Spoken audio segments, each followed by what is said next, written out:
तर श्री स्वामी समर्थ. इथे एवढ्या पालेभाज्या का आणल्यात तर शाकंभरी देवी नाव ऐकलं असेल. शाकंभरी देवीची नवरात्री चालू आहे आणि तिची छोटीशी गोष्ट आज तुमच्याबरोबर शेअर करते.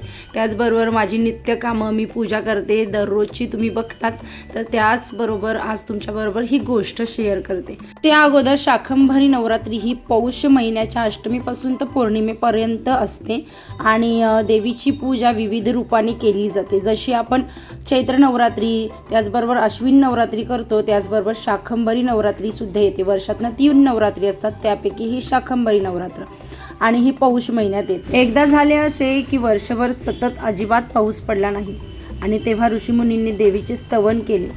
तेव्हा देवी प्रकट झाली आणि ऋषीमुनींकडे 100 डोळ्यांनी पाहू लागली, म्हणून तिला शताक्षी हे नाव मिळाले. आणि मग तिने आपल्या स्वतःच्या शरीरातून सर्व प्रकारच्या शाकभाज्या उत्पन्न केल्या, म्हणून तिला शाकंभरी हे नाव मिळाले. त्याचबरोबर दुर्गम नावाच्या राक्षसाला मारल्यामुळे दुर्गादेवी नाव हे तिला मिळाले.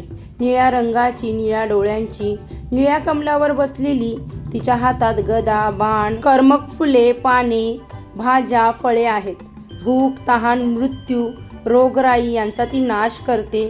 तिला दुर्गा, पार्वती, कालिका, उमा, गौरी, सती, चंडी अशी अनंत नावे आहेत. जेव्हा राक्षसांनी उच्छाद मांडला तेव्हा ऋषीमुनींनी आंबेचे स्तवन केले आणि मग हिमालयावर तिने भयंकर रूप धारण केले व भीमादेवी या नावाने राक्षसांचा संहार केला.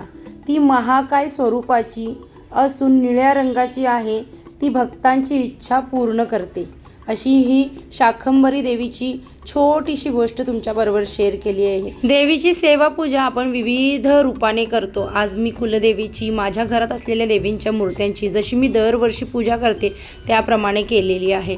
सुंदर अशी पूजा केल्यावर मन प्रसन्न होतं. त्यानंतर देवीला पुरणाचा आणि डाळीच्या खिरीचा नैवेद्य दाखवला, पुरणाचा दिव्याची आरती केली अशा प्रकारे आणि आजची सुंदर पूजा तुमच्याबरोबर सुद्धा शेअर केलेली आहे.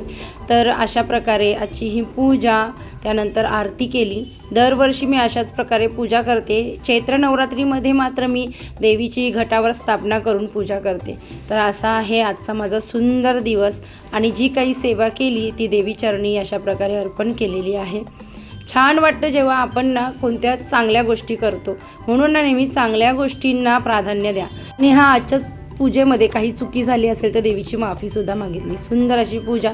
नैवेद्याला आज सांबार बनवलेला, साऊथ इंडियनच बनवलेलं आणि पालेभाज्यांचा नैवेद्य देवीला दाखवायचा असतो. आणि अशी आजची सुंदर पूजा माझी तुम्हाला आवडल्यास लाईक, फॉलो करा, शेअर करा, सबस्क्राईब करा. चला भेटूया नेक्स्ट ब्लॉगमध्ये. आता बाय.